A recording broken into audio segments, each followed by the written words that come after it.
Leeds United are set for a pretty damn important clash with Sunderland, and I think it could be a very interesting one. So in this video, I've gone through a little bit of the team news, I've gone with what I think the tactics are going to be on both sides, had a look at both sides' recent form, and ultimately I'm going to give you a little bit of a preview of the match ahead of us.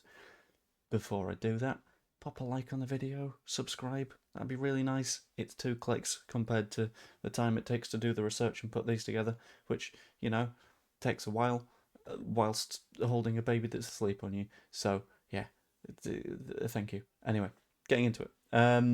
In terms of Leeds United's injury sort of vibes, Joe Rodon is fitter than was expected. Everyone was looking at him and going, he's been subbed off, it might be a hamstring thing. Turns out he's essentially fine and will be able to play.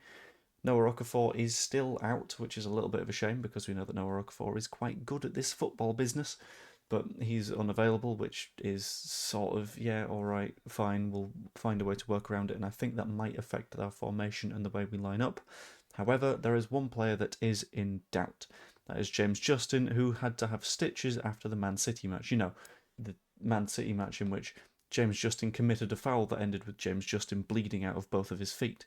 That was obviously James Justin's fault, and they needed a free. I'm getting lost. But the fact that he's had to have stitches means that he's obviously a doubt, because if those stitches come open again, then that's just going to make the issue worse. Potentially, leaves it open to sort of stitches opening up again, infection, continuing injury. Not good. So there's a chance that he doesn't play this week, which is going to be a little bit of a shame. And that means that there's a couple of ways that we could approach this. Either way, I think we go 3 at the back. The way that I would personally approach this is 3 at the back with Strauch, Beale and Rodon. That seems to be some of our most effective work when it comes to having that 3 at the back, including set pieces, with Bogle as a wing back on one side, Gudmundsson on the other, in the middle of the midfield, Ampadu and Stack, with Aronson on the right wing, Gnonto on the left, DCL up the middle. However, there is always a little bit of a chance that with Okafor being out, you don't know how much Daniel Farke necessarily trusts Willy Gnonto right now, because he's not really played too much. So we could potentially see Gnonto not playing, Gruev plays instead, same lineup as against Man City, where in possession Bogle is effectively a right winger, which is, I think, a really effective way of using him. And let's be honest, I think if we're playing with 2 wingers anyway, Aronson cuts inside and Bogle does the wing work anyway, which sort of makes it a 4-2-3-1 in possession, which is quite interesting. But I think we'll go with something along those lines, one of those 2, and we'll see where we end up. Then we come to Sunderland, and Sunderland are in a very weird position. Now, in terms of the players that they are missing, they're missing Nordi Mukiele, who's had 25 appearances for them this season, Brian Brobby, who's had 22 and scored 5 goals for them, Reinildo, who's had 17 appearances, all of which have been starts on the time he's not played. He's been either injured or at AFCON. Xhaka, potentially unavailable, is a situation where it might be too soon for him. Has 24 appearances for them, is their captain, is arguably their most important player, and if they don't have Xhaka, they look genuinely dreadful. And Robin Roofs, who has 28 appearances, is their goalkeeper, has been considered one of the signings of the Premier League this season, is also potentially unavailable, which means they are stricken, they are potentially in trouble. Typically they'll play a 4-2-3-1 or a 4-1-4-1, but it's a bit of a question mark as to what they'll do now with all these players that are missing.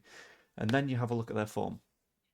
In their last 5 matches in the league, they've picked up 3 points, and that was against Burnley, which makes that not look like the best of runs, because effectively anyone can beat Burnley, even when Burnley are trying to not look crap.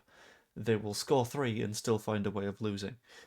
In addition to that, having a look at their recent form, in their last 12 games, they've won twice in the league, which isn't great, and neither of those were away from home. They haven't won away since October. And if you have a look at the way that Leeds United are performing at Elland Road recently, that all sort of adds up to be something quite good. If they are missing Xhaka, who is their captain and adds a lot of mentality to the way that they sort of approach the match, and they're away from home, and it's under the lights at Elland Road, and if we have this relatively fit squad that we're looking at where only Noah Okafor is unavailable, I think we could be in a very nice spot to get something out of this. One of the big questions surrounding the match is around Daniel Farke, because if I remember right, a straight red for a manager tends to be a 1-match ban. However, we know that Leeds United have appealed that 1-match ban. since it's under appeal, I believe that in theory, Daniel Farke's available because it's still a question of does the red card stand or not. So after the result of that appeal is discovered, then he will be subject to the ban, or not subject to the ban because the red card was bullshit. As we learned in Daniel Farke's press conference, it was a case of he was jogging over, he got to start asking, how come you didn't add any time on? And after the words, how come? He was like, oh, red card. But we're beyond Banks, the useless twat. Instead, we're on this match. Who's refereeing this match? Hold on. Leeds versus Sunderland referee. Leeds versus Sunderland referee. If it says Peter Banks, I will lose my marbles. It looks like Atwell, which is not the worst, with the fourth official being John Busby. VAR is Paul Tierney, which none of those I think we've actively got a problem with, which is quite nice. It's a little bit of a treat, and hopefully we get some actually decent refereeing in this league. When it comes to predictions, I think it is going to be a fairly high intensity game from us. I think against Man City we sort of trialed the idea of why don't we just press them ridiculously hard early on, see if we can cause errors, and we did. Aronson had a great chance. Calvert-Lewin had a couple of pretty good chances. If Stack was a little bit quicker with the one that Calvert-Lewin plays across the box, then we caused them a lot of problems. We could have scored 3 against Man City in the first half hour of a match. Convert that to Sunderland, and I think we're in with a very, very, very good chance of something here. Sunderland, I don't know whether they will be looking to just get something out of this. I don't know whether they'll be looking to win. I think ideally they need to look to get something to get that season back on track. Because if you have a look at what's been happening to them recently, they're sliding down the table a little bit. They're currently only 6 points ahead of us when at the start of the season we were looking up and going, shit, they're quite good. Since then, we've gotten better, they've gotten a bit worse, and I think a result here really sort of stamps our authority on things. It doesn't put us up any positions in the league because just above us is Crystal Palace on 35, we're on 31, we can't reach higher. But get the 3 points here. We're within 3 points of Brighton, Sunderland, Newcastle, and Palace. Effectively, I think a win here pulls us away from that relegation race, at least in the immediate term. Also playing tonight are Burnley, but Burnley, I think, are gone at this stage. They're 8 points off Forest. Wolves, let's be honest, we don't really need to pay any attention to Wolves either. I think, weirdly, they'll rest a lot of players against Liverpool and then come out swinging in the FA Cup to try and do something with the season, but we'll find out how that goes. This would be a statement win, and I think it's a statement win that we will get. On me paper, I've written down 2-0, but I might change my mind as the day goes. You'll have to find out over on Jer's stream on Big Up, where he's going to do a little bit of a watch along. I'll say hello in the pre-match. I'll say hello at half time. It'll be quite nice. Hopefully it's all fun and we're winning, but we'll see how that goes.